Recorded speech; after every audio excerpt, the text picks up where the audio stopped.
என்னது tank nibble வந்து தேன் கூடு கட்டின மாதிரி இருக்குது. கிட்டத்தட்ட டேங்க் நிப்பிளே இல்லை, அந்த நேர் ஃபுல்லாக தான், ஓட்டையே இல்லை. அப்படியே முன்னாடி போய் பார்ப்போம். வெளியே பார்த்தோம்னா டேங்க் நிப்பிளுடைய நிலைமை மிகவும் கவலைக்கிடமாக உள்ளது. 1/2 இன்ச்சு ஹோல்ஸே இல்லை இதில் வந்து பார்த்திங்கன்னா இங்கே வெளியிருந்து உள்ளே பார்த்தா அதனுடைய இதே இல்லை, உள்ளே வந்து ஹோல்ஸே தெரியல, அந்தளவுக்கு இருக்குது. 2 மாதத்துக்கு கண்டிப்பாக நம்மளுக்கு இந்த பில்டிங்கில் பொறுத்த வரைக்கும் வந்து ஒரு 2 மந்த்ஸ்க்கு ஒருக்கா நம்மளுக்கு வேலை கண்டிப்பாக இருக்குது. ஏன்னா இல்லைன்னா இந்த 8 வீட்டுக்காரரும் ரொம்ப சிரமப்பட்டுருவாங்க.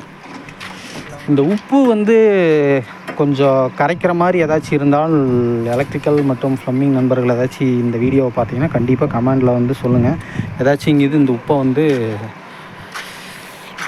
கரைக்கிறது, அதாவது வந்து பார்த்திங்கன்னா டேங்க்லாம் கட்டாத மாதிரி பைப்பில் படியாத மாதிரி வேணும். ஏன்னா அந்த சாஃப்ட்னரு இதெல்லாம் போடுறதெல்லாம் வந்து பார்த்திங்கன்னா ஓவர் ரேட் ஆகுது. அதை விட ஏதாச்சும் இங்கேது வேறு ஏதாச்சும் இங்கேது கொஞ்சம் நீங்கள் போட்டு பார்த்து ஏதாச்சும் அனுபவம் இருந்தது அப்படின்னா கண்டிப்பாக வந்து நீங்கள் வந்து கமெண்டில் தெரிவிங்க. சரி ஓகே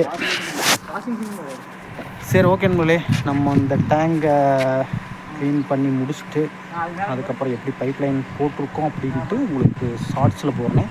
இந்த வீடியோவை உங்களுக்கு அப்லோட் பண்ணிடுறேன். சரி ஓகே நண்பர்களே, நன்றி வணக்கம். அடுத்த வீடியோவில் சந்திக்கும் வரை உங்களிடம் இருந்து விடை பெறுவது உங்கள் GK எலக்ட்ரிக்கல் கோபி. நன்றி வணக்கம்.